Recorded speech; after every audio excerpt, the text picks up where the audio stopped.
look, I've said it before and I'll say it again. Content is king. So if you have some content you need created, hit up iopvideo.com. Video production, podcasting, you name it, we can do it. iopvideo.com. We make things look pretty.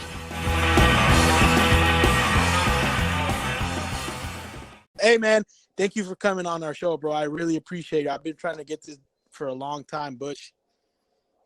Yeah, dude. No, thanks for having me, bro. I'd do anything for you, bro. You know that. Oh yeah, dude. When I was listening to your, I just saw you on the What's Up Fool podcast recently, and with Felipe dude, that was a good episode, man. Because it's crazy because I listened to that guy's podcast. Like I listened to it. You actually listen to it when your friends aren't on it. Yeah, no, yeah. That's why it was like crazy to see you on there. I was like, oh shit, that's. Right. Yeah, like seeing someone you watch, regularly, and then they're talking to some guy you've hung out with before, you've smoked in his apartment before, someone you know, bro, someone you fucking know. Right, it's crazy. We don't just kick it every once in a while. We're fucking homies, dog. Yeah, dude, and it's like that was awesome, man. Because like some of those stories you told on there, you've told me in private, and and it just you know what it did, man? I'm gonna be honest, it made me miss comedy. Like not just performing stand-up, but the camaraderie with comics. And I haven't had that in a long time. Yeah, I think we're all missing that right now, bro. Yeah. And one of the things that I like I've shared this story on the podcast before. And I've shared it with my co-host here. It was guys, you still there? Yeah, we're right here. Oh, right on. Hey, Butch, this is a weird way to introduce. These are my co-hosts, Joaquin and Phil. What up? Oh, shit, what's up? Hey. How's it going? Believe it, these guys are sober. Wow. Don't drink. Nah. Yeah. One of my favorite stories, dude, from because I performed with you many times. You did. I remember the first time I performed with you, I was gonna say the ramen, but it wasn't the ramen. It was actually Beck's bar in Berkeley. That was a long time ago. I was hosting. Beck's bar by the train station, right? Yeah, right by the train station. It's something else, but that was the first time I ever performed with you. And Hey, wait a minute. No, that's the one in downtown, off Shattuck, right? Yep, off Shattuck. That was what it was like weird little room up there. Man, I remember that actually really well. Really, really well. Dude. Like, I hadn't been to Berkeley in years, and that was the first time I'd been back to Berkeley. And there was like some black chick, like, it's like, oh my God, bro, fucking gorgeous, big titties, dude. I was just like, fuck, dude, I forgot how much I love Berkeley. Oh, dude, that was one of, what's funny about that day, I remembered your set because, don't get me wrong, like, I had seen a lot of these. I was pretty new to comedy. That was Johan Miranda booked that one, right? Yeah, that was Johan. Yeah, shout out to Johan, bro. Fuck, yeah, man. Dude. I remember that, dog. Yep. I just talked to that guy recently. I haven't talked to him in years, but yeah, dude. Yeah, I was gonna ask if you were still friends with him because he kind of. No, yeah, it just you just haven't seen people in a while, and you kind of you make new friends and whatever, life just kind of. Johan got you in though, right? He's the guy who kind of brought you around. He basically introduced me to, you know what I'll say about him? He introduced me to perform, getting up there and performing, and the way he brought me in was hosting, because he said there's not a lot of pressure in hosting. Yeah, he had that joke about spiders. He fucking tricked you.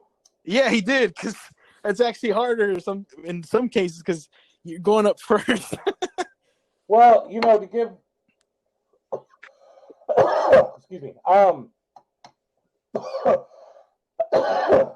to give Johan a little bit of credit here, I think he was new at the time himself. He hadn't been around that long, maybe a few years. Yeah. And and people are under like so many comics are under the impression that you that hosting is for new guys and it's for beginners and it's an easy slot and it's like, nah, man. I hate that whole fucking sentiment. You know, and not to go against Johan. Like I said, he was young, and I bet you $1 million Johan would be like, no, it's not a low pressure job. Like if you want to be a slouch and you don't want to like kick ass, then yeah, I guess it's a no pressure job. But you got to remember names, you got to remember announcements. You know, like, and I don't think that's the case though, because to me, like, emceeing is the most important job in the whole show, even above the headliner himself. Really? Yeah, because the headliner just has to do what the headliner does. He doesn't have to do anything extra. He has to do what he does every night. Like, I'm a headliner now, so I don't, like, bro, you tell me I'm going to do an hour, all right. You know, I'll lock in my hour in my brain, and I know what I'm going to do. You know what I mean? As a host, you don't know what's going to happen. Because you could get someone that bombs on the first tryout. You know, the first guy goes up, he bombs. You got to bring the funny back up for the next guy. Yeah. You know what I mean? And then even then, the second guy might bomb too. And you got, like, dude, you got to carry the show sometimes all the way to the headliner. And then on your back. On your back. So, like, that's the thing, man, is like, I feel like the host is the most important job. Right. You know, in the end there, before we got sheltered in place and all that shit, man, I started asking people if they would just let me host. You know, as a headliner, I would show up to a show. I'd be like, I would go, how important it is for you to have me headline. You know, they were like, well, I really wanted you to come out and headline. Then I'll headline. But if I was like, hey, do you mind if I host? Because to me, I started to feel rusty on my hosting skills. And that's the other thing, as a headliner, you lose touch with the audience.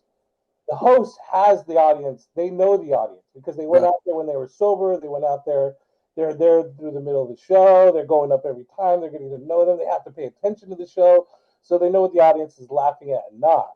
And what started to happen was, like, I felt like I was losing my touch with the audience, because one of the things that I love so much about comedy is the interchange of energy between me and the audience. And I was losing that energy and I couldn't figure it out. And finally someone was like, dude, go back to hosting.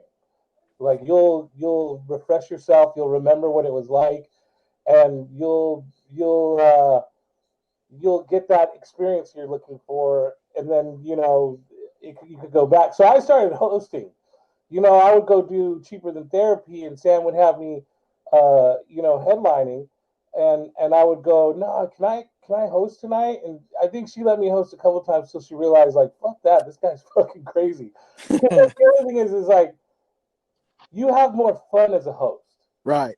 You know, like, you can have more fun. Like, I have fun as a headliner, but man, I get to come up in the middle. I get to talk some shit. You know what I mean? I get to bring on the next act, and I love bringing on acts. I don't know if you've ever seen me host, but it's like, I've never seen you host, bro. I've only seen you headline. I do a whole thing, bro. I do a whole thing. Like, I don't just go up there and be like, hey, what's up, everybody? Give it up.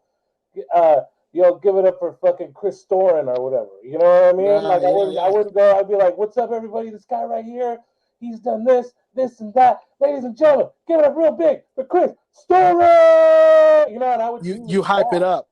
Yeah, I hype it up because that's your job as a host. And that's why I always would get mad when people would hand off, like, hosting jobs to new guys. Because it's like when I'd see a bad host, I'd be like, oh, man, now I'm going to carry the whole – now I'm really going to have to carry the weight at the end. You know what's the crazy thing? I guess because you did, you know, that the reason I got brought in when he started me off is because I was like a hype man for a DJ before I did comedy. So I guess he probably thought – because now that I think of it, I only hosted twice. Yeah, that's the thing is, like, you know, but even back then, I think I thought hosting was for new guys. You know what I mean? Like, when I look back at that time, it wasn't until, like, man, let's see, I've been in comedy for 16, 17 years now. It wasn't until, like, 5 or 6 years ago that I was like, you know, hosting is a very important job. It's a very, you know, and that's the thing is, like, I'll be honest with you, man. I've had a few huge comedians tell me, look, you just because you become a headliner, so like the way you work your career is in layers. Right. Like, I'm a headliner now, but I'm a low-end headliner. Yeah. Like, I'm not a national headliner. I'm not performing everywhere, but, you know, JD calls me up, headlines the show, cool. You know what I mean? Like, fucking Achievement Therapy has me, you know, go, you know, but, like, when I go work with, like, Joe Diaz and Felipe Esparza and those guys, I'm back to hosting. You know what I mean? Right. And even at some point, dude, if I'm, like, if I'm, like, look at Kevin Hart, bro. Right? Kevin Hart has a fucking, he has an empire. But he's still hosting award shows. Yeah. You see what I'm saying? Hosting is a fucking skill. And that's no, definitely. That's a guy that not just anybody can host the Oscars. Right. Not just anybody can host, period. You know what I mean? Like, Oscars is the pinnacle of hosting, I guess.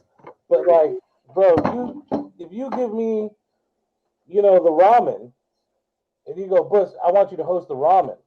One, I ain't gonna be insulted. I'm gonna be like, bro, I'm gonna fucking host my ass off for you. And even if it's the ramen with graffiti and fucking, like, couches fucking nailed to the wall and yeah, you know what I mean, and a rattlesnake in the fucking bar, I'm still gonna go up there and bring it up like a fucking fight. Like, because to me it's like I used to watch like the old fights. And they had the one dude who would be like, let's get ready to rumble. Yeah. I fucking love that dude more than I love the boxers. Because that was your hype man. You know what I mean? Right. When you heard that, you were like, whoa, it's about to go down, right? And, like, that was the thing, man, is like, for me, it was like, I love doing that, dude. I love putting my friends up like that. That's huge, dude, because I've been to shows where, like, the host's energy is really down and it's not hyping you up for the next guy, or where they don't do that thing. And I made this mistake myself where you don't someone bombs and you're like, oh, thank God this other guy's next because he's gonna bring back the funny. Where like you just said, I'm supposed to do that shit. You know, bring back the funny. Yeah, you're the host. You're supposed to set the stage for the next guy, and you can't really do that if the room's still down. Right. You know, you gotta. Or if you lose their attention, that like if the one comic loses their attention and they start looking at their, you know, like they start getting rowdy. I noticed that I've seen like who was it? Chris Riggins. He hosted. Oh, I remember that he hosted that first ramen show we did where you were headlining. Right. And there was a couple incidents where the crowd just kind of lost attention because, you know, everybody's on dope and everybody's right. Yeah, you got comics you don't really like. I mean, not everybody's gonna do a good job in an environment like that. Right. You know what I mean? Like, that's a punk rock. Like, dungeon. That's what I appreciated about you, man. Because like I saw, like there's a couple of guys that I've you know in the Bay Area scene that I've seen that they can do any fucking room, man. And I didn't even think that was gonna. I mean, if the Burnt Ramen was still open, I would love to do a show because I love that energy. I would film my fucking special at the Burnt Ramen if it was still open. Man, it might. I mean, it could probably. They're working on getting it back. Good. But I'll tell you one thing, bro. I'm a gritty person. Right. Like right now, if I film a special, I'm gonna film it at the fucking Clayton Valley Bowl in Clayton Valley, which is like a dirty, grungy ass bar. Yeah. And I'll tell you why. Because when I go to the Improv and you got motherfuckers dressed up to come out, you know, and they're paying $20 for a fucking drink. They need you. They expect so much of you, and that's great. You should deliver your best. Right. Okay. And I always deliver my best. But I don't want to perform for a bunch of ungrateful fucks. You know what I mean? Not that they're ungrateful, but it's like they're definitely expecting something. You show up at the Burnt Ramen, you show up at Clayton Valley Ball, you show up at fucking Joe's fucking drink lab or whatever the fuck is out there, these little shitty bars and stuff. Those crowds aren't expecting much from you. Right. So when you just deliver, period, it's like, damn. But when you go above and beyond for them, they are losing their mind for you. Like, when I show up at Clayton Valley Bowl, bro, I get an applause when I walk in. I get love. I get people like the bartender's like, here's some dude. Oh shit, here's some drinks, man. You know what I mean? Like, I love that. I love that not because I want to be pampered, not because I want to feel special. It feels like family, no? Because it's like family. Because it's like, dude, it's like, oh shit, we haven't seen each other in a while. Let's go through this experience again. You know what I mean? And I'm accepted by these people. You know, like Clayton Valley is like, I don't know if you know where that's at. It's a little bit east of. It's like Concord, no? Right, it's by Concord, and it's fucking Yeah, I think hillbilly I've been there. territory. It's territory. It's Right. you know, it's conservatives too. And I'm Yeah. not a conservative person, but these people love me. If you go on my Facebook right now, you'll see me shitting on Donald Trump all day long. You know what I mean? I fucking hate that motherfucker, and I hate what's going on right now. But these people don't give a fuck about. I mean, the orange one makes it easy, right? Well, he can make it easy, but I don't talk about that motherfucker. I don't give him room at all. No, I mean to joke about. Right, he does, but I don't do that. I don't give him no room in my ass. You don't talk about him at all when you like. I haven't seen you perform since that day you came to do my show at the bridge. Like, you know, because we just haven't. Right. Yeah. He's low hanging fruit. Yeah. You know what I mean? Like, Yeah. Look, man, I'll tell you how you become a good comedian. Okay, I was telling my buddy this today. I am not probably going to be famous one day. I'm probably not going to be a millionaire. I'm probably not going to have an HBO special. But I am someone who's respected by great comics. And I know that because I'm a good comic. I know that I'm a good comic because of that. Right. You know what I mean? I heard you were mentioned on one of the biggest podcasts recently, Joey Diaz's podcast. Joey Diaz and Felipe were talking about. I think that's what caused Felipe to hit me up. Yeah. You know, but yeah, dude, I toured with Joey. I'm good friends with Joey Diaz. I'm good friends with Willie Barcena. I'm good friends with, you know, like I'm good friends with a lot of those dudes. And then some dudes, like, you know what I mean? Like some dudes just have had my name in their mouth, and that's cool. I'm good with that. Right. But I'll tell you the one thing that I do know. Maybe I might not even be a good comic, but the one thing I'll tell you I know this business, and I know this business because I love this business with all my heart. Like, I don't give a fuck where I'm at. I'm going to do comedy the rest of my life. I don't care if I don't get no offers. I don't care if I don't get no hits on my fucking podcast. I don't give a fuck if I'm stuck in the same apartment that I'm in now. I'm still going to do comedy till the day I die because I love it. So that makes me an aficionado. And the one thing that makes a good comic, the one thing I'll tell you that makes a good comic is you never go for the low-hanging fruit. The first thing that comes to your mind, cool. That's a joke. That's the same joke that everybody's going to have when they think about that shit. Yeah. The second one and the third one are the same thing. The fourth one is going to be your first piece of gold, right? But the thing for me is, bro, I go beyond the fourth. I go beyond the fifth. I find that sixth one, that little hidden gem that's in the back of the cave, that's a good fucking piece, you know? And that's, to me, is like how you become a good comic. By constantly finding those fucking, you know, when you're a miner at a diamond, you know, you gotta like find that, like, it just looks like a rock. I don't know if you've ever seen a raw diamond. It's like it doesn't look like it. And as the comic, I gotta ask you this: what brings that out of you? Doing like more open mics or just writing that shit that comes to your mind all the time? First, I'll tell you guys this, okay? You open mic it for like 5 or 6 years. And then you get to the point where you learn to write on stage, or you learn to write, period, and that you can work it out on stage, and then you don't go to any more open mics. I made that mistake. I was open micing for like 10 years. And then finally it was like Connor Kellicott came up to me one night, and he was like, why are you fucking doing open mics? You know, and like, bro, like once you get to a certain point where you know how to write jokes, open mics aren't good for you anymore. Because you might have a piece of gold and you throw it out there and then they don't laugh because they're not into it or they're burnt out or whatever element. You know what I mean? Yeah. And it's like the Rolling Stones performing Satisfaction like the 900th time.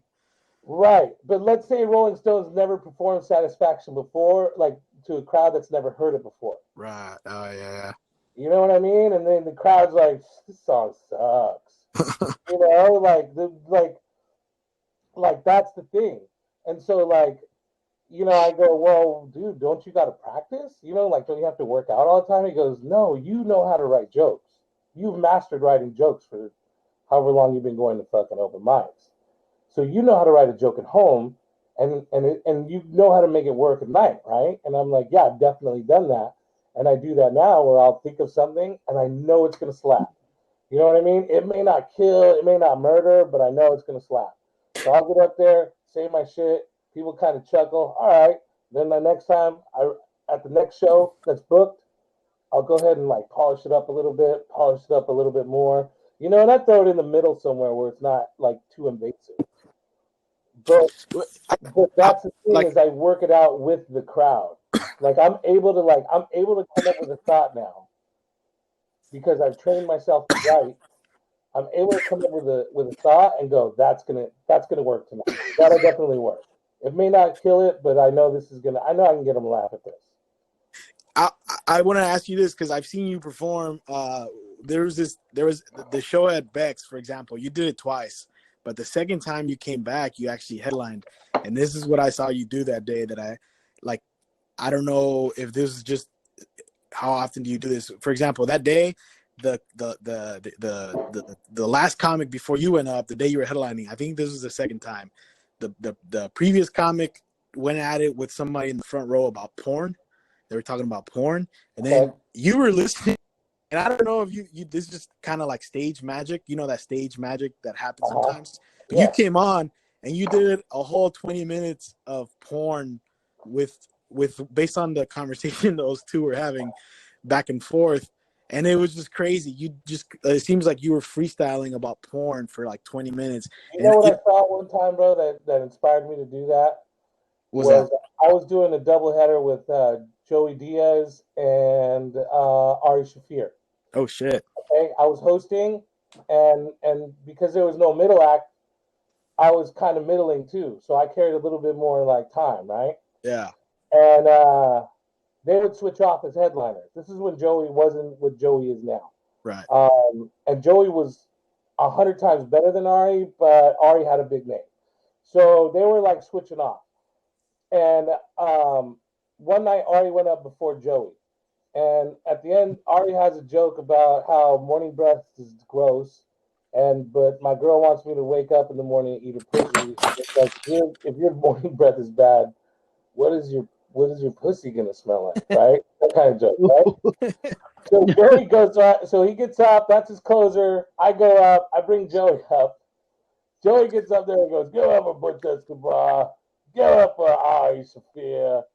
Let me tell you, I don't know what the fuck Ari's talking about. Some bitch opens up her legs and eat my pussy in the morning. I don't give a fuck. I'm gonna put ketchup on that motherfucker and eat that shit all day long. And the crowd, bro, like, we were in San Francisco, right? And like the whole weekend, let me tell you, this is the best show I've ever seen in my fucking life to this day. Joey's killing it. He's killing it, but he's not killing it to his standard. And in my mind, I know he's not killing it to his standard. Right. And he's sitting there and he's like in the green room before this show starts. And he goes, "I don't know what's been going on, dog. Like, I can't get him where I want him. Like, I think I'm just afraid of them for some reason, you know?" And like, this is at the beginning of this, like, this social fucking justice bullshit movement that we're stuck in right now. Canceling comedian shit. Sort of, but it's not there yet. But if you say some off-color shit, yeah, like they're gonna come after you. And it was cancel culture before we called it cancel culture. Right. So Joey was like, "Man," and I go, "Look, bro, they're here to see you. Okay, this place wouldn't be packed if it wasn't for you. Right. So you got to know that. And the plus, you're Joey Diaz. Why do you give a fuck what anybody thinks about you, right? Like, we had this long talk. I'm not saying I made that motherfucker change his mind or anything, because I think he was already there. But that's what he started out with. And then he turned that show upside down. Like, he took that fucking house and he shook the fucking roof, bro. Like, I mean, that set was... I still think about that night, and I get goosebumps thinking about how good it was. And so when I saw Joey do that, like when I saw him just come up off the top about what Ari had done, I think that's where I was at that moment. You know what I mean? I could not have been. I can't really recall that, but I know that's what I do now. Like, if I hear a comic say some dumbass shit that doesn't work for them, you know, and it's like, it doesn't work because the crowd's not agreeing with you. Right. You know what I mean? Or like, it maybe worked, but it didn't work that great. I don't know how that dude did with that joke.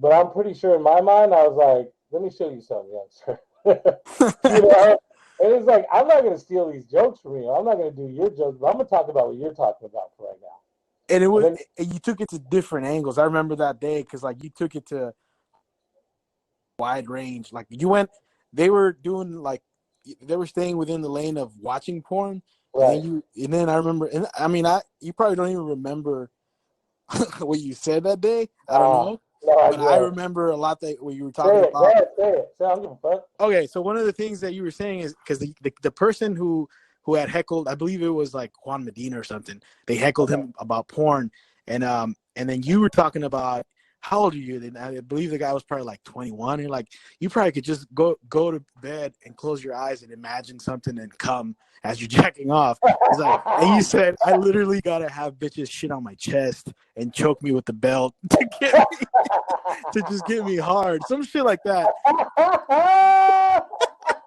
When I was thinking, like, is this? I remember thinking because you could usually tell when. I mean, at that point, I thought I could tell when someone's doing an act, you know, or some stock shit, like whatever. But it just sounded like I think this guy's not kidding. Nah. Well, here's the thing, man. I've been a sick fuck, and like ever since I was a kid. Yeah. You know, like I have fucked up thoughts. I always have fucked up thoughts. Right. Point where like my family was like, dude, there's seriously like my parents were loving parents. They weren't bad parents. But they were like, dude, there's seriously something wrong with our son. He thinks like my mom thought I was gonna be a serial murderer when I grew up. Oh shit. Like, she tried to get me into programs. She tried to do everything she could to just beat the devil out of me. Yeah. And it was like, no. And I'll tell you, man, we keep talking about Joe Diaz, but I didn't even like comedy before I got into comedy. Like when people are like, who's your favorite comic? Who inspired you? I used to watch Cheech and John, I listened to Howard Stern, but I didn't follow comedy. And I just thought it was a ridiculous notion that people got paid to bitch about their problem. Like most comics in the 90s just complained. Okay? Yeah. So one night my dad's like, hey man, because my parents always wanted me to be a comedian. You know, like that's a weird thing that I have in my life. That's a weird element, is that most kids are like, their parents like don't want that. My parents were like, look, dude, you're gonna end up getting shot by somebody someday. So, but you're a funny motherfucker, so maybe you should do comedy. So my dad he would bring home like, you know, they saw your natural gift and they were like, go with that. What? I said, it sounds like they saw your natural gift and they were like, embrace that. Yeah, I think that's what it is, man. To be honest with you, I think that's what it was. But I just thought it was ridiculous. My dad would bring home like open mic flyers when I was like 18, 19, living at home. And at this point, man, I had to have been like 26, 25 years old, bro. Wow. I'm in the deadest end of job of my life. I'm a bartender at the Caravan in downtown San Jose. Yeah. And, you know, bartenders don't have a great future.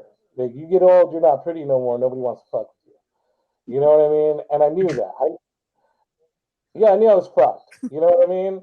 And like, I'm sitting there in the middle of the night. It's like 2 a.m, and my dad said, "Hey, if you get a chance, there's a show on Showtime called Payasos. Oh yeah. Just check out the comedy there. There's a guy at the end, big fat Italian looking dude. Like, I think that guy like just watch that guy. You know, because I would tell my dad all the time, like, comedy's stupid. This is a fucking dumb craft. No, that's crazy that you thought that, man. Right. And so I watched Joey Diaz in the middle of the night. I remember my son's mom, we were married, and she had to wake up, tell me to shut the fuck up because I was howling so hard at that set. And what it was, man, was this dude was talking about eating that monkey in the morning and like fucking bitches and that purple monkey, and I love the way that little monkey looks in the morning. And it was he talked about how when he fucks 2 pumps and then he's breathing, he's lightheaded. Right. Yeah, that shit was like, bro, it was magical because it was like, oh, maybe I can be a comic. Yeah. You know what I mean? Maybe like that's what I talk about.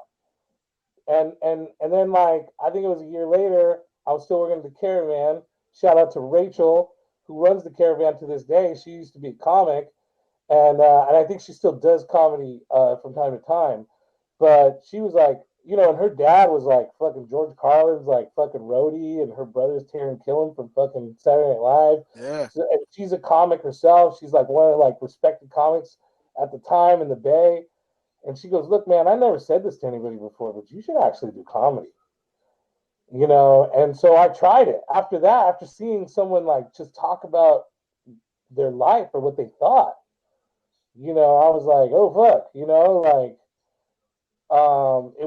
it didn't seem scripted, it didn't seem like polished, you know, I saw Eddie Murphy, dude. Like I saw both movies, I was like, oh, that's cool. That's funny. Yeah. But I don't get why people are so fascinated. Right. You know, and like but when I saw Joey Diaz, I was like, whoo, bro, that's what you talk about.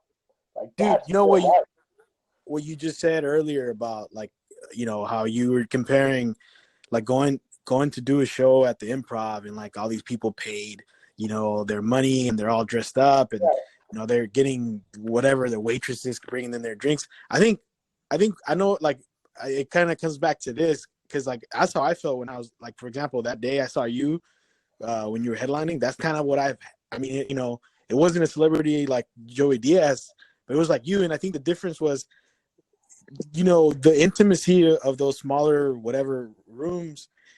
It feels like you're killing it at a dinner table as opposed to like a stage performance. right. And I think when you see a comic that's, for me, like that, like, you know, seeing you perform, a lot of these local comics that I saw, like seeing them live is what made me think, oh shit, like this literally could just be me, you know, like I never, and then, yeah, like seeing the really polished act, it doesn't make you feel that way. And I had the same thing where I didn't really want to be a comic.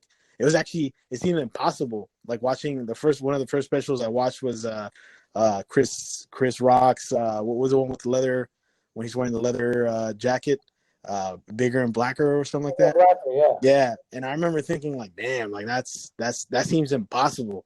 But when that day, for example, this is why I wanted to have you on the show, because I wanted to share that. So that day that I saw you going off on that whole porn thing, it made me think like, holy shit, like just it's possible to do it your way. You know what I'm saying? Because a lot of these guys, it seem like they're tic-tac-toeing with what they're doing. Right. And that's cool, man. And I'll tell you, man, like that's a lot easier path. You know what I mean? To be clean and clever, to have structured jokes, Right. to like be part of a group of funny ass guys and to get along with everybody. Like that's an easy route in comedy to me. And if that suits you, then go for it. Yeah. But when I showed up, I didn't like nobody. I didn't get along with nobody. I didn't give a fuck what anybody thought about me. I wasn't even trying to do comedy to fucking make money. I was just fucking. It was an outlet. It was like going to a fight club in the middle of the night. You know what I mean? Like I wanted it to be like that. I didn't want to do the improv, bro. I was already doing the improv at that time. You know, and my first show was at the improv.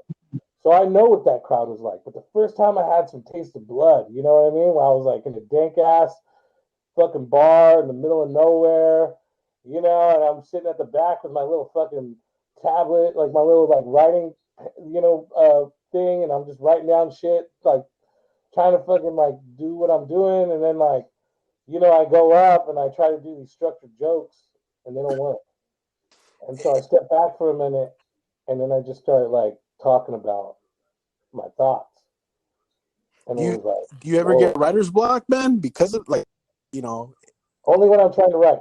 when you're trying to write. Yeah, only when I'm trying to write. Every time I try to write, I get writer's block. The way I don't get writer's block is if I just go. Like if I just like, dude, like, and that's the thing, man. Like my new thing was, fuck, bro, you're making me miss comedy, dog. Man, like I'm like, fuck, dude. Crazy, because I was just watching that payaso thing recently. I'm trying to push this shit out of my mind every day. Yeah. Because I don't know when we're gonna come back to it. And this shit's bringing back a lot of strong memories. But you know, one of the things, man, that I was trying to do in the end, like I'd say it was about a year ago. I'm in the car, and I'm not trying. Listen, man, every comic will tell you hit a ceiling as far as like killing it and having a good time, right? So I'm not trying to say like, oh, look how good I am, or like this is some weird flex. But I got sick of killing it, you know. And I remember getting mad at Chris Dorn for telling me he was sick of killing it. And I would go, why? What? I don't get it, bro. You just smashed it up there. And he'd be like, "You'll see one day, bro." He's like, "You'll see one day, okay?" And like, and you do. You get to a point where you just phone in your set, and everybody's dying, and I hated that. Once I got to that point where I could like where I had a set and it was down and it killed, and it's like, bro, I hated that. I fucking hated that. And I would like, I would just go up and phone it in. Go up and phone it in. I remember on this one particular day, we're driving up to Santa Cruz. We're going to the Santa Cruz Brewery. Shout out to Harag, my boy out there. And I got my head against the window, and I'm all sad like a fucking puppy that's going to the vet. And my girl's like driving, and she goes, "What's the problem here? What's wrong?" I go, it's just a job to me now. It's just a job. Like, it's a cool job, and I get to travel, but this is just work now. I just want to finish this shit and go home. So I can play video games and just chill. And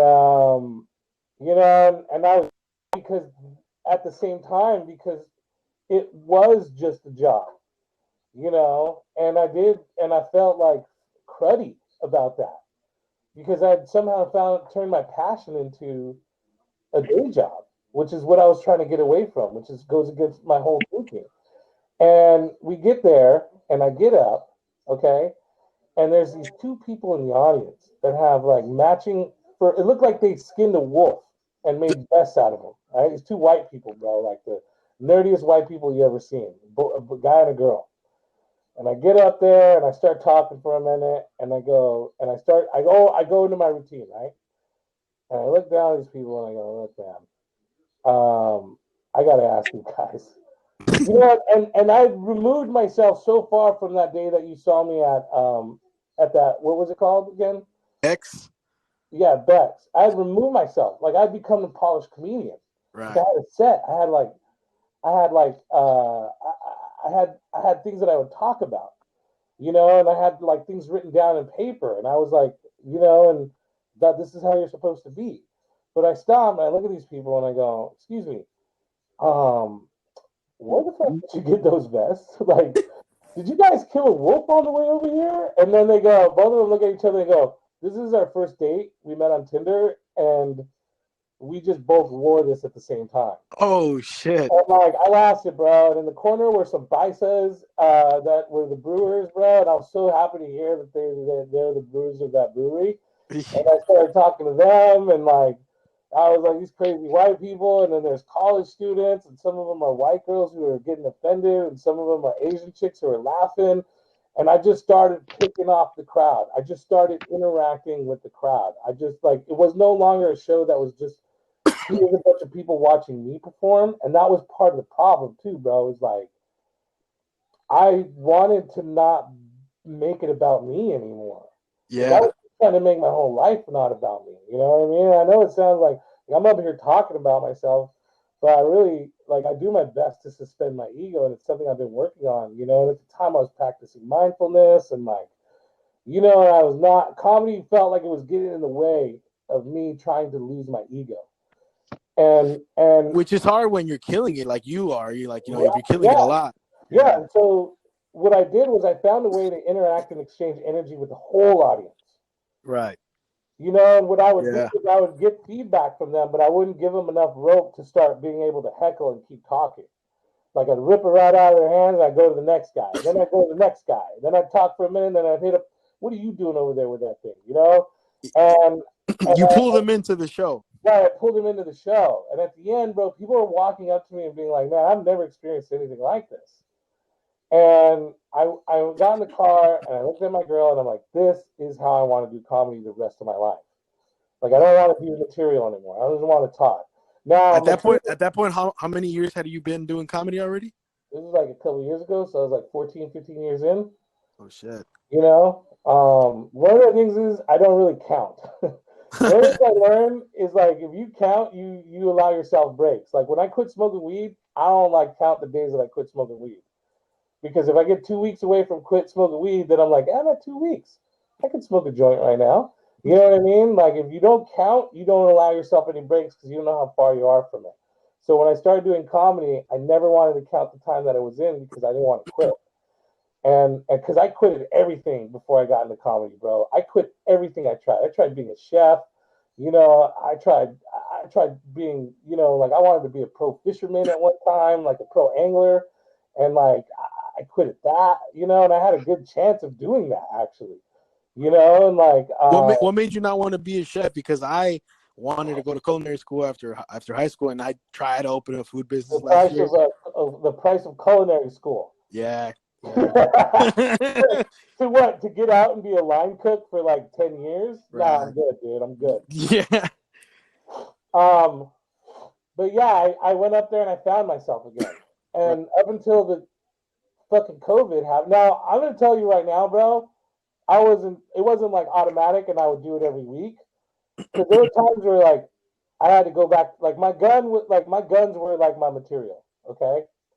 And like if I got in a fight, like if I get in a fight and I'm losing the fight, I'm gonna pull my guns out, right? Yeah. That's how it was. So every day I would look at it like that. Like I was gonna go in and rumble with these people. And like, I'm gonna fight, I'm gonna punch, and I'm gonna kick, but if they start winning, I'm gonna pull my guns out and start blasting motherfuckers. Right. So, what I was trying to do was I was trying to conjure that personality every time though. Like I wanted to get it dialed into the point where I could just get up every night, talk about what I want. You know who does that is Sinbad. Yeah. Sinbad's the baddest motherfucker in comedy, bro. Like Sinbad to me is the baddest motherfucker in comedy. He first one I ever saw him in a video calling out, like like for the offering them to bring up a topic. Right, because he doesn't write. I read a book one time. I thought he was full of shit. Oh wow! Like, I read this book. Oh man, I can't remember, bro. It was Comic Insights.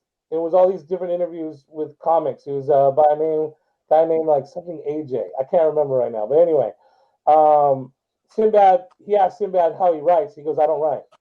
Wow. And he goes, "What do you mean you don't write? You don't write anything? You don't even write?" He goes, "I don't even jot anything down on a fucking post-it, man." Oh shit! I didn't know that. Every I do every night is different. And at the time, I remember thinking this is bullshit. This is right when I first got into comedy. I'm like, this is bullshit. Nobody does this. And then I watched Sinbad. I've seen Sinbad a couple of times. Most underrated comic in the fucking world. He is the baddest motherfucker, bro, because he doesn't write anything down. And every set he does is different, and every time he smashes. That dude is a beast and a half, bro. Like, and I wanted to be like that, and I want to be like that.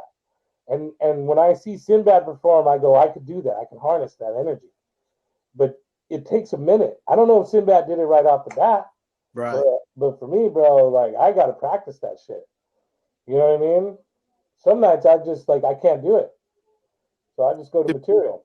To be totally honest, I thought you were already doing shit like that. Because, I mean, don't get me wrong. I've seen you do some certain jokes that you've done. Obviously, you have your, but right. Every time I see you, you go off the rails with shit I've never heard. So that's why I thought you already did shit. Well, I'll tell you where that comes from. And it's the same jokes, they're just told differently. Right. And that came from when I first started running shows at the Improv. I was getting like 100, 150 people showing up every time. I was a popular bartender in San Jose, so it wasn't hard for me to pull an audience. The problem that I was having was people were like, they didn't want to hear the same shit. It's not like music where I want to hear your hits. Yeah. You know what I mean? And I was told very early on, because like I crack up at comics that are new and I go, how you doing? They go, I come up with like a different 10 minutes every night or different 20 minutes. So I got like an hour of material. Like, at a year in, I would hear comics like, I got like an hour of material. I go, no, you don't. No, you don't. Like you got an hour of garbage. And so for me, I knew that because someone told me that. They're like, you got to polish your set every single time you go up. You got to talk about the same thing. Don't let your crowd or your followers dissuade you from doing the same thing because you're a new comic. It'll damage you. And so I had to talk about the same thing, but I wanted to make it different for them every time I went up. So I would do the same jokes, but I would do them differently every time. And that worked. So it sounded like you were listening to something different. If you were keen enough, you would be like, this motherfucker does a different show every time. But people would come up to me and go, dude, you know what I like about you? You do the same jokes, but you do them differently, and they're funny every time you do them differently. And you know what I've also noticed, to add to that, man? You do sometimes, like in the times that I've seen you, you do them out of sequence. Like it doesn't follow a pattern all the No, time. there's no don't. Yeah, that's the thing, bro. And I started to get into that. Yeah. As I started to get paid and I started to take it seriously and the money started flowing in, I started to give into that. And I started doing a polished set, That's crazy. and I started because I started to see the stars, bro. Like I was getting on the road with Felipe, and I was at performing in Vegas once a month with Edwin for 7 days a week, and like Yeah. dude, agents were hitting me up. I had an agent, Oh, shit. and I started to take it seriously, and I started becoming obsessed with my fame over my passion, and like man, it made me a terrible person on top of it too. It made me a disgusting human being, and everything fell below me, And I lost everything, bro, because of that personality. I lost probably $750,000 house, Fuck. which I had at least 25, 30,000, like $250,000 in equity coming Oakland. back to me. Yeah, in Oakland. I went You there. remember that house? You worked that house. You I came over. I came over to bring you weed. Okay, that house. Yes. Yeah. Okay. I had a relationship with someone. Like all my possessions were there. Like, bro, and like I was such a shitty person that, in the end, she ended up cheating on me. Oh shit. But I really do blame myself for creating so much drama and havoc around me. And like I was bound to lose it, and it was because I became a terrible person because I stopped caring about what I loved, and I cared more about being famous and just being rich, and like because I watched Felipe go from like where I'm at now to where he's at now. Yeah. You know what I mean? I watched George Perez, go from getting out of prison. I just met him when he got out of prison. That's crazy. And then he was on like fucking Joe Rogan and shit. Like I was watching guys get famous and make money, and I became obsessed with that, and I didn't care anymore. Because it was so close to you already, right? Like, yeah, it was still so close, bro. Yeah, because what's crazy that you mentioned like George Perez. When I first started, I remember he was on like my suggested friends because he wasn't big yet, and like I've had him as a friend on Facebook. Then all of a sudden, like he's on Joe Rogan, like holy shit! Right. And you were working with these guys, so that's got I'm sure that. And what's crazy, bro, is I remember watching that Payaso night. Yeah, and I had no idea that one day I'd be hanging out with all them dudes. That's crazy. Yeah, you performed with Jeff Garcia too. Yep. And a bunch of other, right. Felipe, dude, like fucking dude, Russell Peters is a homie. You know what I mean? Like I made good friends in this business.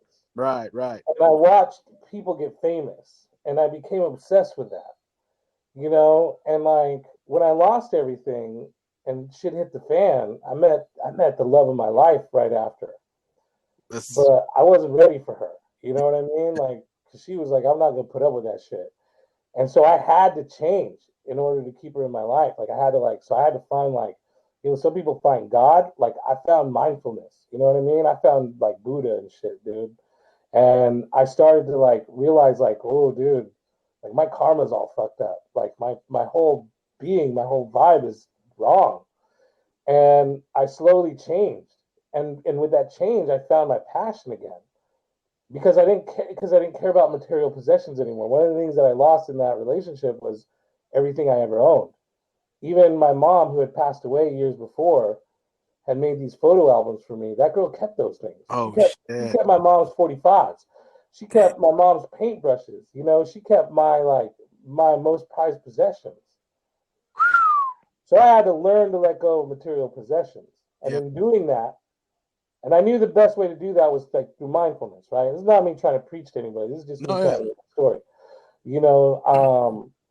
So I released those. I had to learn how to release material possessions, and in doing that, I became somewhat of a minimalist on accident. Like I'm not a complete minimalist, fuck, but I like air conditioning and fucking meat. You know what I mean? But like I started to learn, like I don't need all that stuff. I don't need fortune and fame. What I do need is I need to be a good comic. I need to be a good entertainer. I need to give unto those who give unto me. And that was the thing, man. And so that's what I started doing, bro. You know, I get to perform for the military. I get to perform for a wounded veterans program called Our Heroes Dreams. And they bring me up into the middle of the mountains, dude. And I get to, you know, I get to perform for these guys. And I love it, man. I fucking love them. I love performing for people. I love, my favorite thing in the whole wide world is when someone comes up to me and they're like, hey, man, I've never been to a comedy show, but my uncle died or my brother died or I don't know how many times I've had this instance happen. And they're like, and so my friend didn't want me to kill myself tonight, so they brought me out to a show. Holy shit. And you made me feel better, bro. Thank you. You made me laugh. You made me get away from that. And like, dude, like that is so huge to me. You know what I mean? That's bigger than money, dude. That's bigger than fame. That's bigger than anything. You know, like love from other human beings is the most prized possession in this world. And how I get love from other human beings is by being funny and like having a good time and like being, you know, generous with my time, not with my money. And that's why you want to be a better comic. That's crazy because I've never heard of that before. Like, not that I've never heard of that, right? But like to say you want to be a better comic because of that, not because you know, the fame. Right. No. And it was a time where it was just for the fame. Like right. From the very beginning, I would say, yeah, I wanted to be famous. Yeah. And then at some point, I realized like just getting to fame made me ugly. Yeah. You know what I mean? Just knowing, because like people were like, you're next, bro. I mean, like people like, I remember having a conversation with Felipe Esparza, and like he had brought me around. We'd hung out with each other before, but he brought me out to Visalia on a whim. And I smashed, bro. I smashed it. The booker made me go up as a feature, which Felipe didn't want. He wanted his feature to be the feature, which that guy deserved it. But the booker knew my uncle. So he kind of was like, you know, hey, no, I think I'm going to put Butch as the feature. And I smashed, bro. I had a good time. You know, I mean, I don't like to say I smashed, but no, I did well. Right, yeah. And I know I did well because Felipe, who never really gave me much credit at that time, came over before we left, and he goes, and I know that Felipe doesn't like dirty. He doesn't like a lot of cursing in his act. And he doesn't like cursing that goes up before him. He goes, you know what, bro? There's a market for you. He's all, you're good at being dirty. You're good at being foul. Like, follow that through, bro, because there are guys out there that are making money now that are being dirty. And like, and he goes, you smashed it this whole weekend. And he shook my hand, bro. And that was the thing, man. In my eyes got huge, bro. It was like, well, dude, these guys are saying I'm good. And then the next thing I know, you know, I'm cool with Joey, but I see him from time to time at shows and shit, dude. And he knows me and I know him. And when he came to San Jose, I remember telling the San Jose Improv guy, go, look, man, I never asked for no favors from you, but I've made you guys a lot of money on my off night shows. So I'm only going to put one favor. Please let me open for Joey. And I opened for Joey. And at the time, Sal Kalani was his feature. And Sal's a good comic. He's a good comic. Let me get you wrong. Don't get me wrong, but he didn't have a good weekend that weekend. And I did. And Joey was like, why the fuck are you not my feature? Damn. And then from that point on, for like 2 years, I was that dude's feature. You know, and like, and then I started to see more and more, and then I watched Joey get big, you know, and that was like, when I did that, Joey was still doing Beauty and the Beast, and he was headlining one-nighters at like improvs around the country. Yeah. You know, but he wasn't selling out shows and doing weekends. He didn't have he didn't have the house, you know. What, like in the early, 2008? Yeah. And so watching all those dudes fucked me up, man. It did, in a way. It was good for me, too, because I learned a lot, but it fucked me up. Because I'm not the kind of guy you should give a lot of things to. You know, I should never give me a lot of power, and you should never give me a lot of money. Because I will fuck those two things up. Little breadcrumbs at a time. Little breadcrumbs at a time, dude. Just keep me hungry and feed me a little bit at a time. That's how you keep from turning me into a monster. But, you know, I think you're more prime now to be famous than you were back then. I think this is when you're like, it's crazy when you said that earlier. I don't think I'm ever going to be famous. And then, like, in a year, you're going to be on your fucking Netflix special. Shit, everyone says. I'll tell you I'll tell you what did happen. The minute I let go of that dream, the minute I let go of those things that I wanted, I started getting booked more. Right. I started making better friends. I started getting, because that was the thing too, man. What fucked me up was like, I left the Bay Area all the time. Like, I got picked up by Edwin in my second year, and I toured with him. I was already touring in my second year in comedy. So I would come home and do open mics and shit, but I was hot shit, and everybody knew it. Yeah. And I knew it, that everybody knew it. And I was like, suck my dick. Everybody could suck my dick. And so I wasn't creating great relationships when I was coming home. I was cocky, and I was an asshole. Yeah. And what happened when I lost everything, bro, was I didn't have the stomach for hitting the road anymore. And at the same time, Joey was taking on bigger headliners like Dean Del Rey and shit that, because he was getting huge. So having some podunk little fucking feature from San Jose ain't gonna cut it, And so I started to lose my bookings, and I started to lose everything. And like, when things fell apart for me, they fell apart perfectly for me, because I learned a lot of lessons. And what happened is I started slinking into the fucking open mics here and the showcases. And at the time, I could get on any showcase, not because I was a good dude, but because I had a good act, and I would work with the big shots. Yeah. And so I was able to slink in. But as I was doing that and I was changing my personality, the people that hated me before were kind of like, you could ask, dude, the one who's most honest about this to me is Drew Harmon. Drew will straight up be like, bro, you're a fucking piece of shit back then, but you're not now, and I love you for that, And that was the thing, is you could start to see attitudes change. And there goes the whole saying of, you get more honey. What is it, babe? I don't know. You get more honey with bees or some shit like that? Catch more bees than honey. You catch more bees with honey than with vinegar. Yeah. And so I started turning into honey. Mm. And then offers started coming to me. And for a while, Felipe didn't hear from me for a while. George didn't hear from me for a while. Joey didn't hear from me for a while. It's not that they didn't care. They just were on their own paths, right? And I wasn't checking in. I wasn't showing up to LA anymore. And I started getting more bookings here. And I started getting better here. I started just staying home and just working every night at these little showcases in these little bars. I'd show up on Sunday at the Punch. Every once in a while I might get a gig at the Improv, but mostly, bro, I was doing breweries and bars. And I got better, like fucking Rocky in Apollo's gym.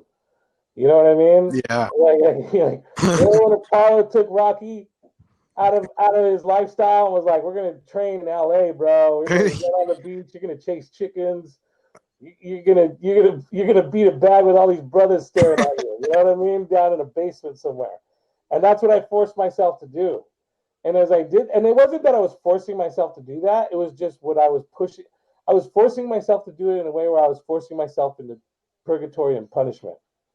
Which is, do you think that's the best way to be a better comic? Because I know, yeah, bro. In comedy, success at an early whatever, it kind of fucks you up, man. Right. Be gritty, bro. Yeah. Did any of you guys grow up in a bad neighborhood? Yeah. I mean, yeah, I did. I mean, where the ramen, I grew up like close to the ramen. Okay. And I grew up in a small town in the South, so okay. Not too bad. Right. What about JD? Are you poor now? You consider yourself poor? No. No, right? Yeah, because you knew what poor was. Right. You knew what gritty was. You knew you didn't want to go back to that. Yeah. But the one thing is that, like, one of the things is, man, I used to motherfuck my mom for the longest time because she was so mean. She was abusive. She was awful, but she was tough. Right. But I'm a tough person because my mom was so tough on me. I would be a huge pussy if my mom wasn't. I remember hearing Tony Robbins say, you got to thank and love the people you motherfuck just as much as you motherfuck them because they're the reason why you're here. I wouldn't be here if my mom wasn't a terrible mom. Like Tony Robbins, that's a powerful thing, man. Tony Robbins is a millionaire. My mom was probably a billionaire. And he's like, if my mom didn't treat me like shit, I wouldn't be here talking motivation to you guys.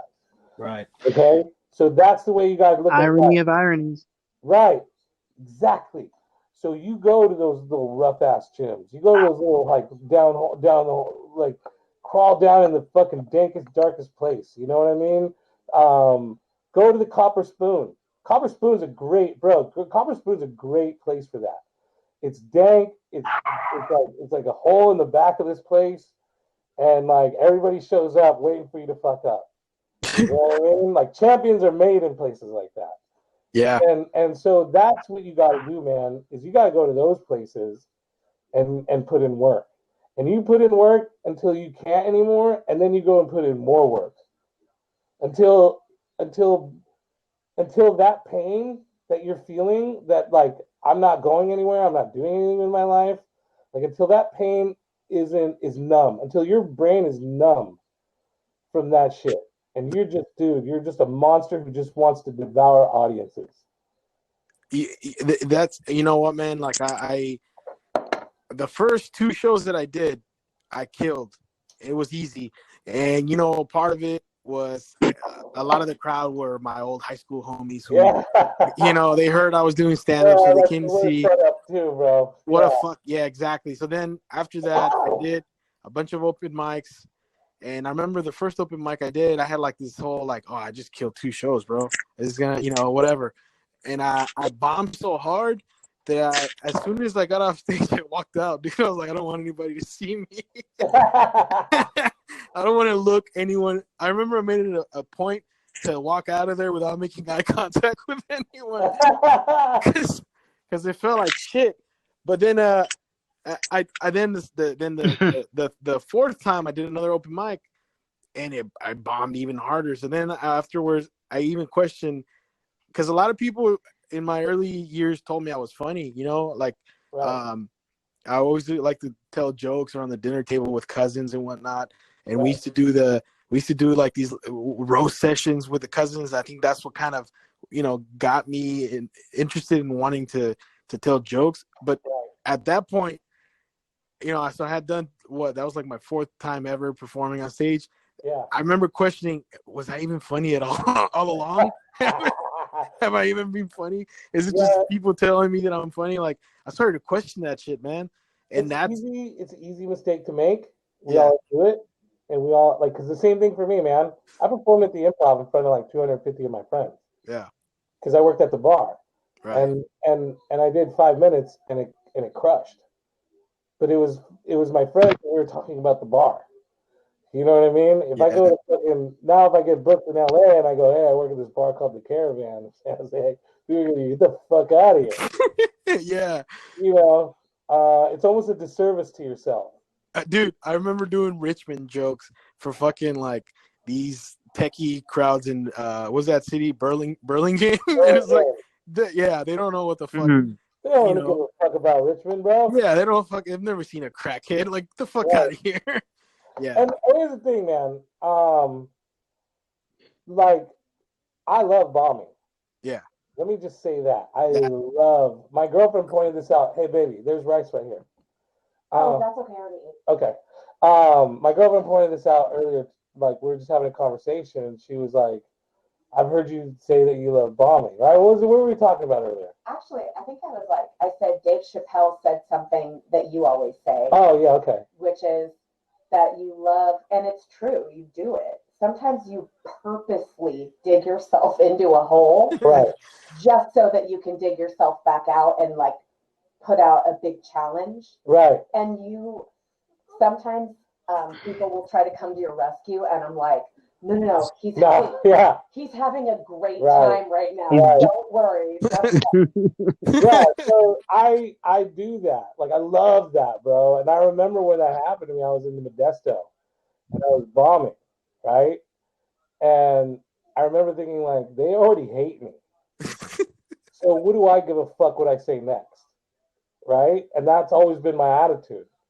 Is like, if they already hate you, just start throwing shit out there. Because they're not going to hate you more than they already hate you. Hate is the bottom of that barrel right there. And the only way you can go is up. Only way you can go is up, baby. So I just was like, Like, man, I love bombing now. There's times I'd just get bored with the audience and I'd shit on them and I'd bring them down and I'd be like, fuck you guys, dude. Man, I hate you fucking white people, man. I'm like, you know, I'd bring them down and then I'd come back and I'd bring them back up. And there was times where I would like look at, like, if I had a friend with me, I'd be all, watch, hey, bro, I'm going to bomb for the first like 5 or 10 minutes. And then I'm going to smash at the end to where they're going to love it. You know, and like, I love that shit, bro. I love it. Like, there's something about like being stuck in a rut and digging yourself out. You know, like I love watching. Go ahead. No, go ahead. Sorry. I love watching documentaries about military dudes.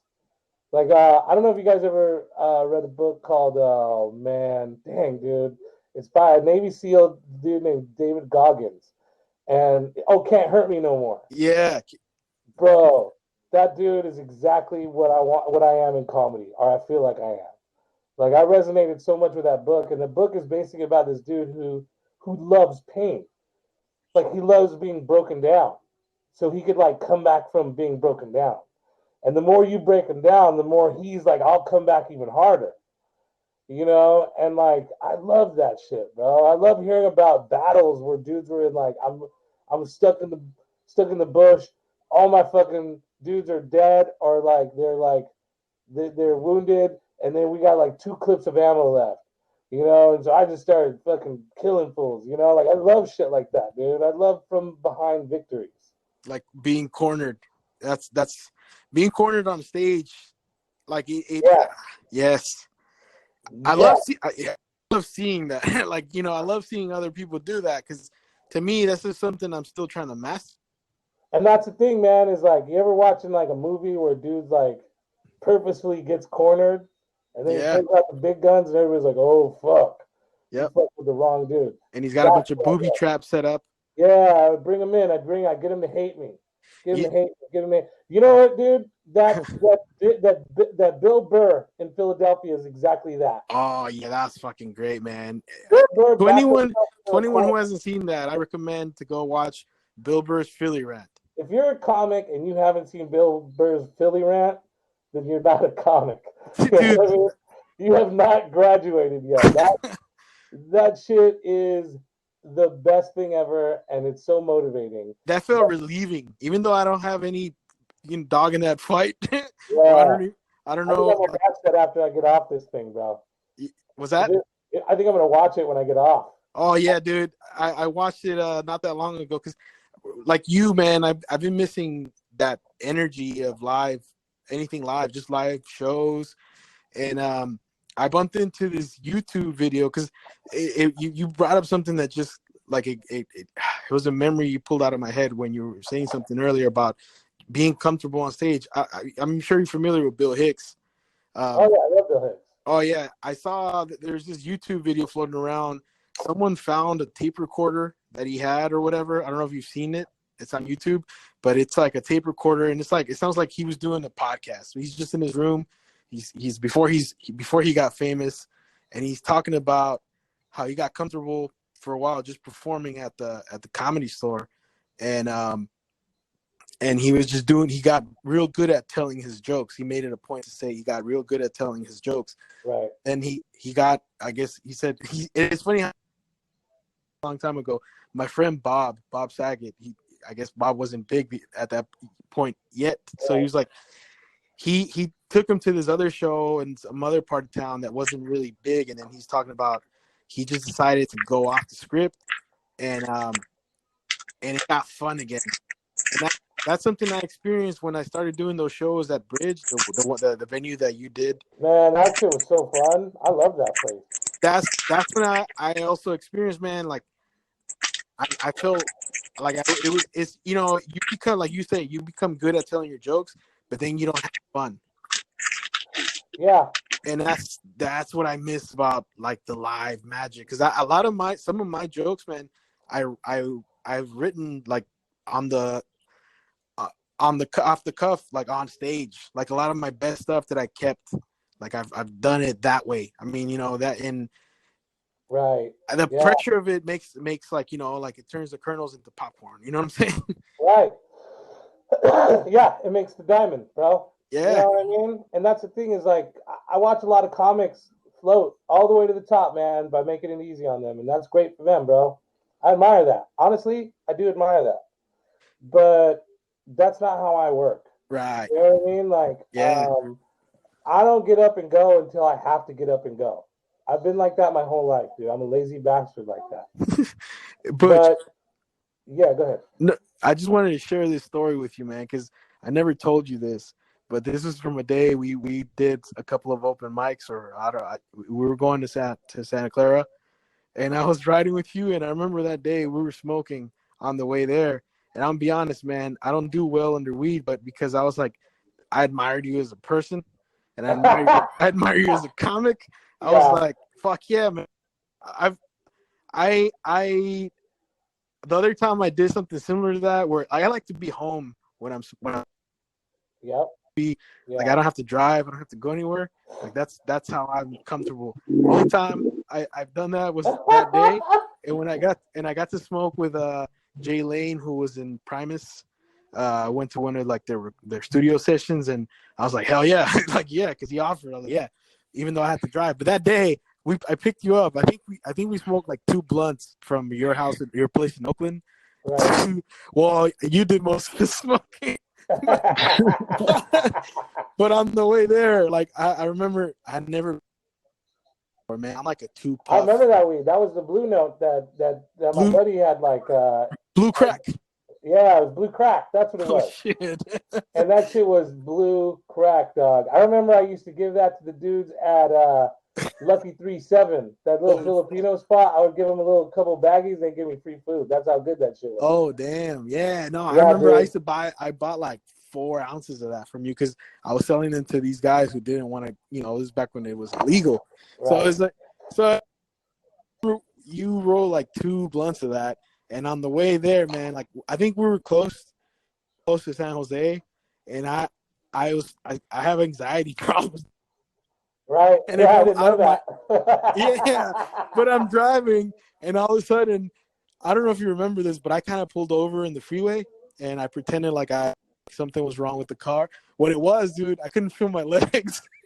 Wow. I was freaking out, dude. I was like, I can't drive. I gotta pull over. Pull your shit together, bro. Yeah. Oh wow, dude. That was like, out of body. Yeah, I was like, I'm gonna have to tell this guy, hey, dude, can you drive? But I was like, nah, man, get it together. Let's go tell some jokes. Right. And yeah, dude, that was crazy. Because I didn't want to like I admire you as a comic, so I don't want to come off as a wimp. That is hilarious, bro. I've been there. I feel you. I have been there. Wow. Yeah, I've been there with several guys before. I'm like, man, I don't want to get high, but this guy hired me, so I better smoke some weed, and then I freak out. I remember. I know we gotta get off here soon, but I remember Edwin San Juan. So I quit smoking weed when I first got into comedy. I didn't smoke weed. Like for years, I didn't smoke weed. So when I first met Edwin and was touring with him, I didn't smoke weed.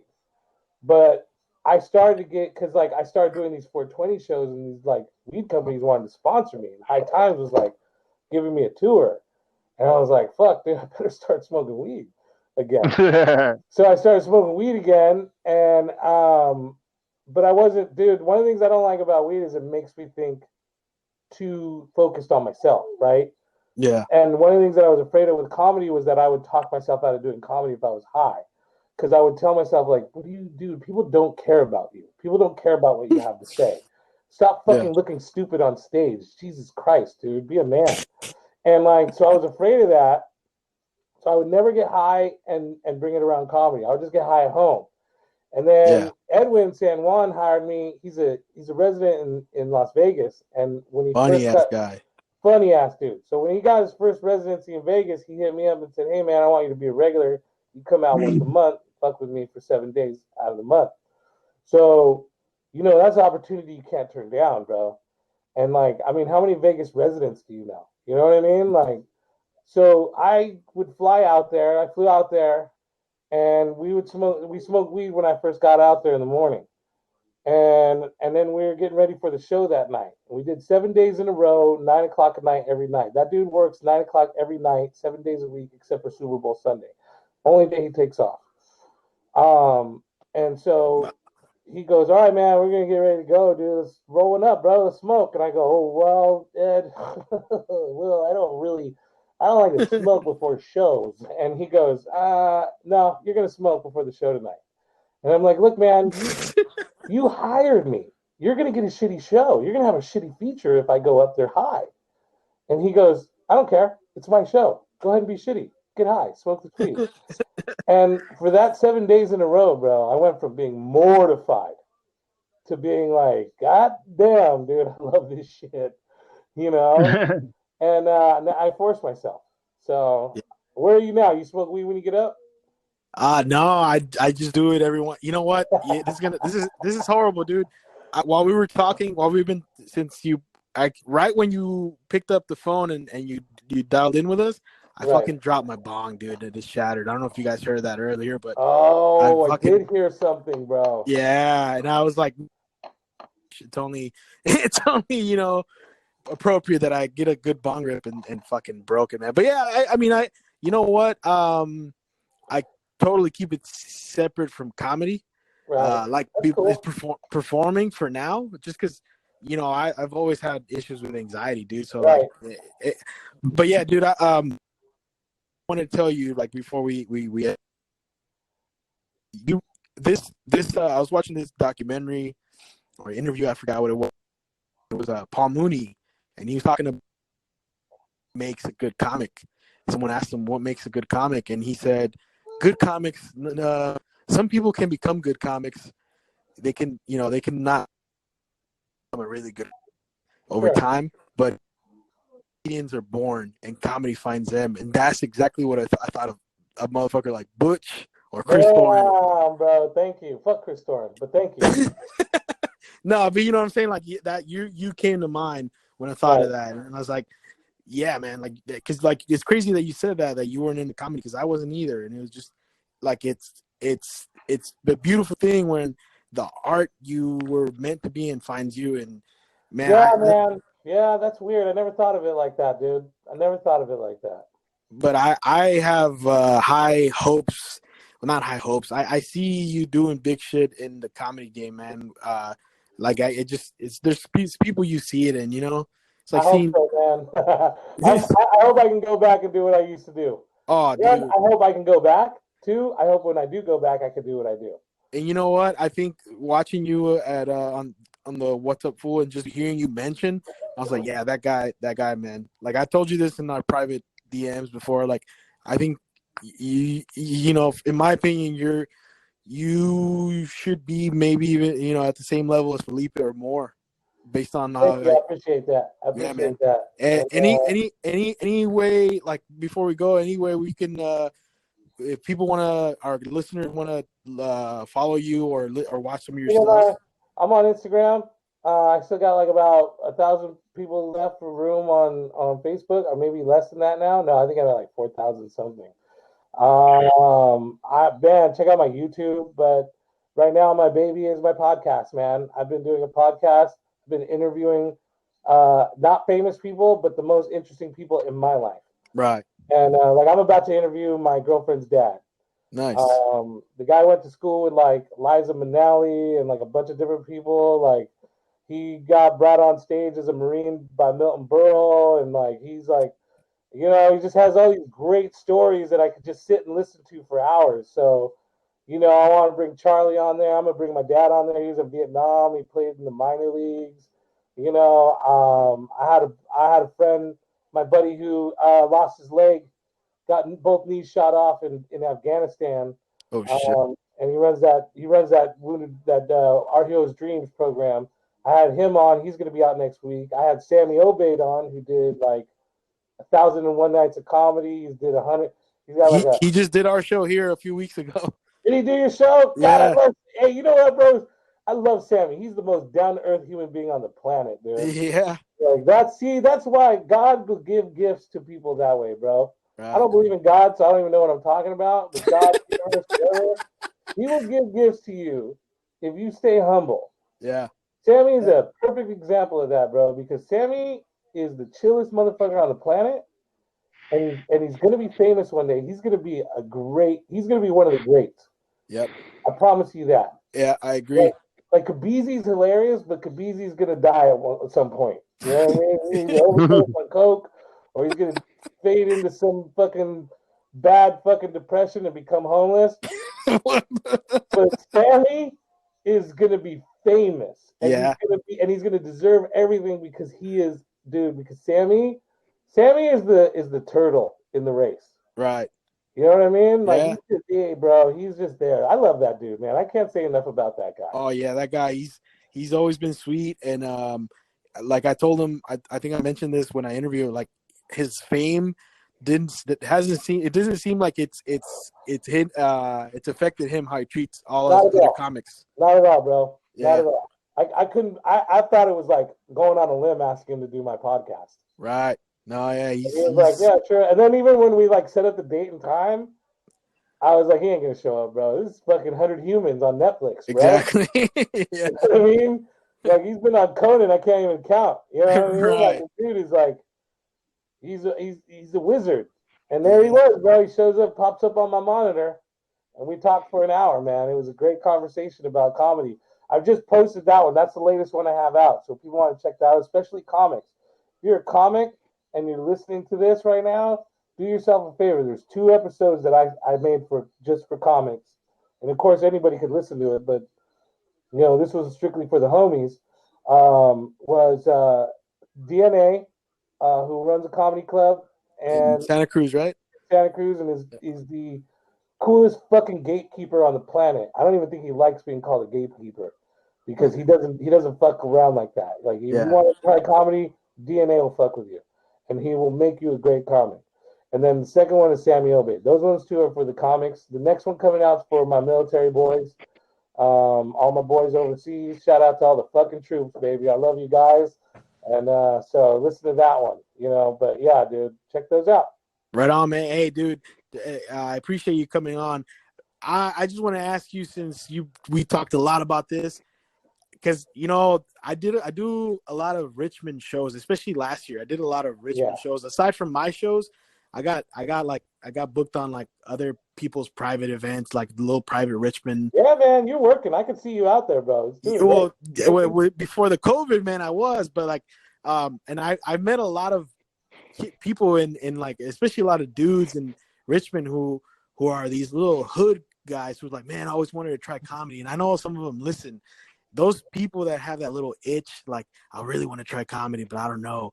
What advice you got for them, man? Get up every night, wherever you can. Hone that shit for like 6 years. Learn how to write.